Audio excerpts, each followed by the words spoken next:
पित्रे ब्रह्मोपदेष्ट्रे मे गुरवे दैवताय च प्राप्याय प्रापकायास्तु नमः श्रीनिधये नमः।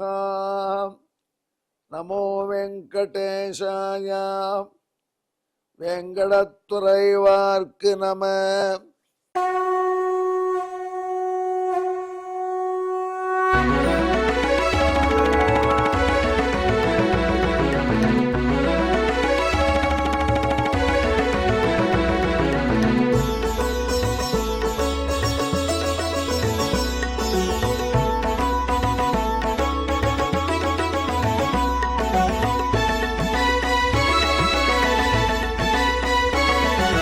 सहस्रनामं सहस्रनामं श्रीवेङ्कटेश सहस्रनामं सहस्रनामं सहस्रनामं श्रीवेङ्कटेश सहस्रनामम्।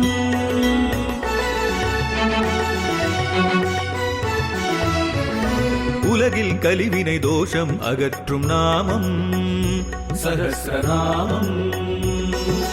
உயர்வுகளை வாழ்வில் அளிக்கும் நாமம் சஹஸ்ரநாமம். திருமலையில் தினம் அர்ச்சனை நடைபெறும் நாமம் சஹஸ்ரநாமம். திருவேங்கடனின் தரிசனம் காட்டும் நாமம் சஹஸ்ரநாமம்.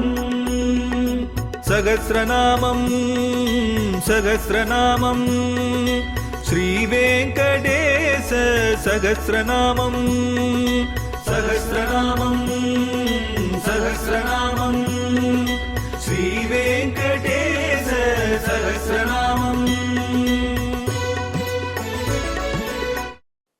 அன்பர்களே, இப்பொழுது நாம் நமது திருவேங்கடமுடையானுடைய திவ்ய சகஸ்ரநாமங்களிலே 443வது திருநாமத்தை அனுபவிக்கப் போகிறோம்.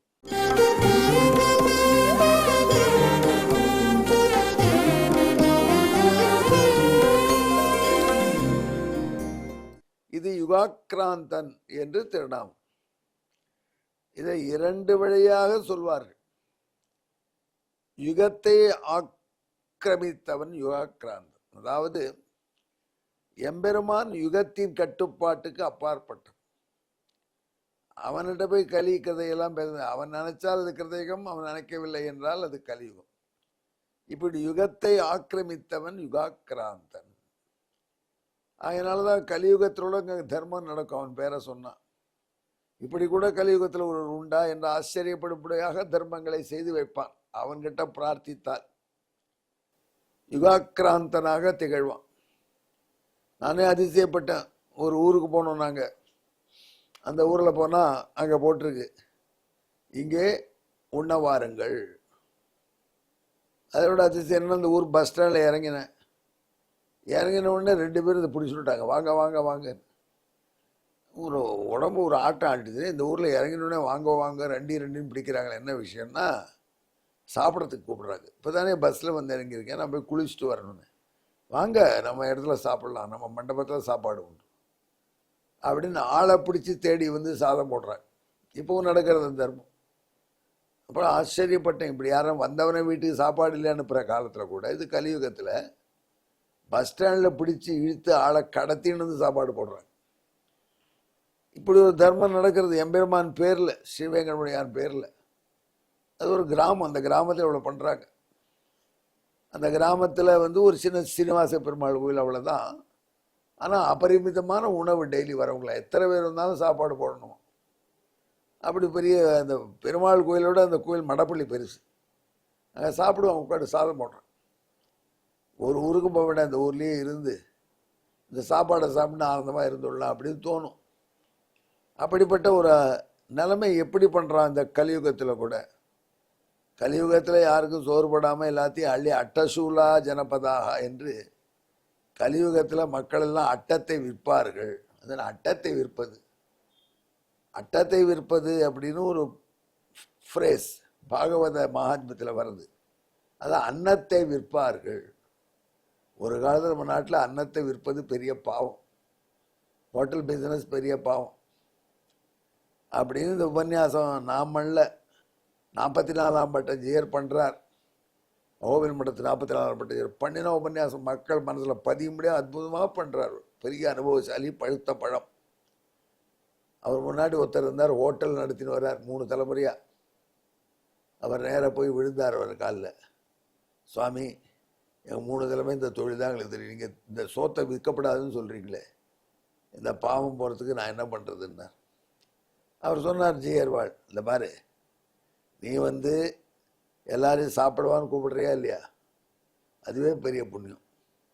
கூட்டவங்க காசு போடுறாங்க, வாங்கிக்கிற, அதில் ஒரு 10% அன்னதானம் வழி கோயிலில் எழுதி கொடு, சாப்பாடு போடு.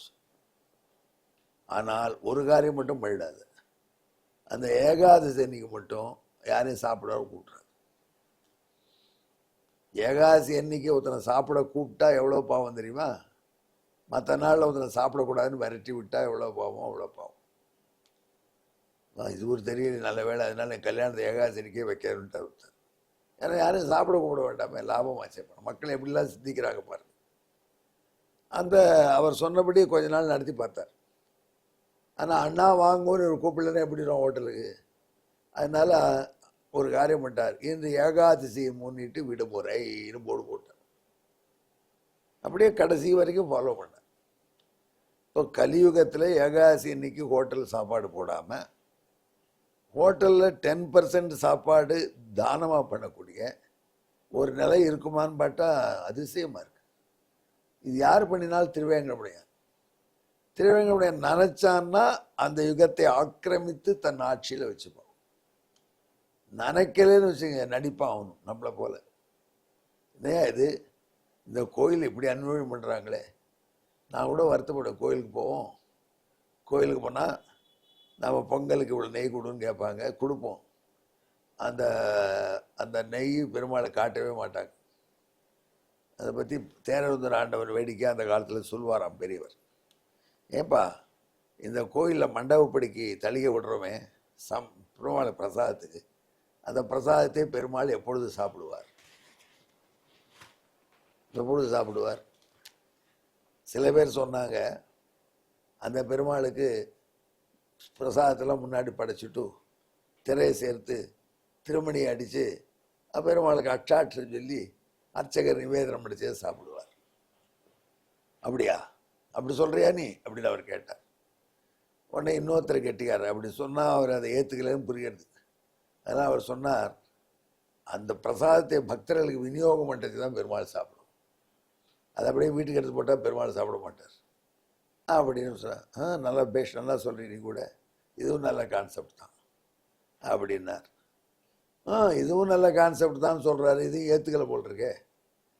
பெரியவாளுக்கணும் நாங்கள் சொல்கிறதெல்லாம் சரின்னு பண்ணல போல் இருக்கே, தங்கள் திருவுள்ளத்தில் என்ன கருதுகிறீர்கள் கேட்டால், நான் சொல்லட்டுமா அப்படின்னு. சொல்லுங்க என்னார்.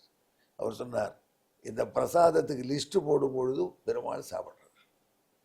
லிஸ்ட்டு போடும் பொழுதும் ஒரு படி பொங்கல் தலையை விடணும்னா அந்த கோயில் மண்டபள்ளி பரிச்சாரன்னு சொல்வார், என்ன சாமான் வாங்கி கொடுங்கன்னுவார். ஒரு படி பொங்கலுக்கு என்னென்ன வாங்கி தரணும்? நெய் 1 கிலோ, ஒரு படி அப்படின்னு சொன்னால் பட்டம் படின்னு வச்சுக்கவா, சின்னப்படி, அதுக்கு 1 கிலோ நெய் வேணும். எவ்வளவு? ஒரு படிக்கு 1 கிலோ நெய். ஆமாம், நெய் எடை நல்ல தோசைன்னு ஆழ்வார் பாடியிருக்காரு. அரிசி எவ்வளோ எடையோ அவ்வளோ எடை நெய்.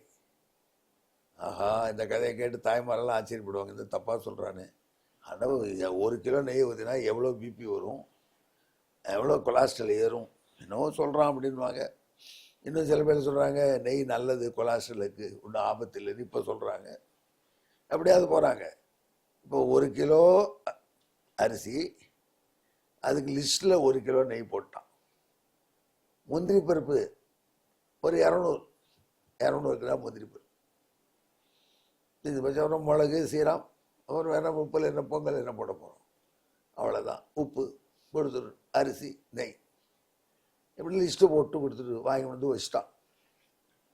அவன் என்ன பண்ணுவான் பரிசாரகன், அந்த 1 கிலோ அரிசிக்கு 1/4 கிலோ நெய் ஊற்றுவான், 3/4 கிலோ அப்படியே டிரான்ஸ்ஃபர் பண்ணுவான். இப்போ சொல்கிறார் தேரவந்தர் ஆண்டவர், இவர் 1 கிலோ அரிசிக்கு 1 கிலோ நெய் எப்போ சாப்பிட்டார்? லிஸ்ட்டு போட்டு தான் சாப்பிட்டார். லிஸ்ட்டில் தான் அத்தனை ஐட்டம் இருக்கும். பண்ணும்பொழுது அத்தனை இருக்குன்னு கேரண்டி கிடையாது. அதனால் பெருமாள் ஸ்மார்ட்டானதை லிஸ்ட்டு போடும்பொழுதே சாப்பிட்ருவோம்னு வேடிக்கை. இப்படி ஒரு முறை இருக்குது. அந்த யுக தர்மங்கள் அப்படி தான் இருக்கும். நீங்கள் எவ்வளவுதான் அவங்களுக்கு கொடுக்கல பணத்தை அள்ளி, ஆனாலும் இந்த மாதிரி கொஞ்சம் நெய் எடுத்து போனால் தான் திருப்தி விடுவாங்க சில பேர். சார் நேரம் வாங்கினா திருப்தி இல்லை சார், கொஞ்சம் இந்த மாதிரி அடித்தாதான் திருப்தின்னு சில பேர் சொல்லி கூட கேட்டிருக்கேன். வேடிக்கையாக இருக்கும். இன்னும் சில பேர் சொல்லுவாங்க, சர்க்கார் ஆஃபீஸில் நாம் அப்படி வெளில போயிட்டு வந்தோம்னா அதுக்கு ட்ராவலிங் டீயை கொடுப்பாங்க. அந்த கொடுக்குற கிளார்க்கு செக்கை கொடுக்குறதுக்கு முன்னாடி கையை நீட்டுவார். அவருக்கு ஒரு 5 ரூபா கொடுக்கணும், 10 ரூபா, அப்போ தான் அந்த செக்கை கொடுப்பார். இல்லைன்னா செக் ரெடியால் நாளைக்கு வாங்கன்னு நினச்சிடுவார். அவர் தனக்கே டீயை ஒரு தடவை போயிட்டு வந்தார். அவர் இந்த செக்கை எடுத்த உடனே பழக்கத்தினால ஒரு 10 ரூபா அப்படி போட்டு தான் எடுத்துட்டார் அப்படின்னு சொல்லுவாங்க, கிண்டல் பண்ணுவார். உலக நிலவு இப்படி. இதுதானே யுக தர்மமாக இருக்கும். இதுக்கு உட்பட்டவனா கோயிலில் பெருமாள் இருக்கான், இத்தனை அட்டுழியத்தையும் பார்த்துன்னு தான் இருக்கான். ஏன் சுவாமி பனிஷ் பண்ண மாட்டேங்கிறான்?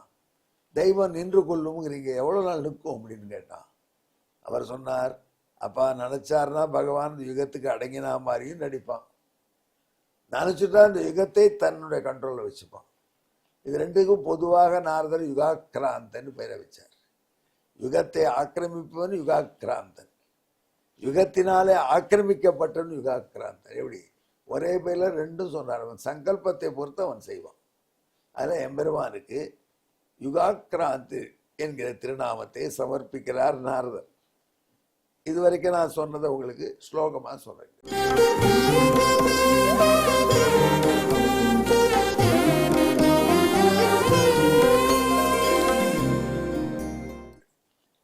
யுகேன கிராந்தை வாசோ நாடகம் தனுதே கலோ யுகாக்கிராந்தாட்சயா யுக்தா யுகம் கிராந்தோபி ராஜதே. இதுக்கு தமிழ் பாட்டு கேளுங்க. கலியுகம் இதனில் கலிவழி நிற்பான், கலியின் பிடியில் பொம்மை போல, எனவே அவனை யுகாக்கிராந்தன் என பெயரை இட்டும் படிந்தேத்துவரே. அப்படிப்பட்ட யுகாக்கிராந்தனான திருவேங்கடையான் நம்மை கெட்ட யுகமான கலியுகம் ஆக்கிரமிக்காமல் அதனை அவன் ஆக்கிரமித்துக் கொண்டு நம்மை காப்பாற்றி அருள வேண்டும் என்ற அன்புடன் இந்த மந்திரத்தை சொல்லி அவனை வழிபடுங்கள். நிச்சயம் நல்லது செய்து கொடுப்பான். எங்கே இருந்தும் கலந்து சொல்லுங்கள். யுகாக்கிராந்தாய நமஹா. நமோ வெங்கடேஷாய.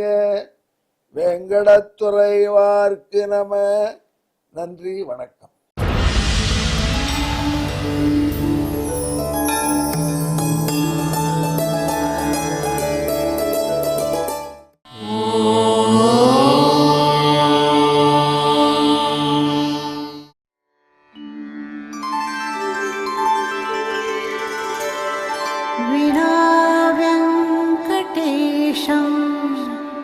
ननाथो ननाथः सदा वेङ्कटेशं स्मरामि स्मरामि.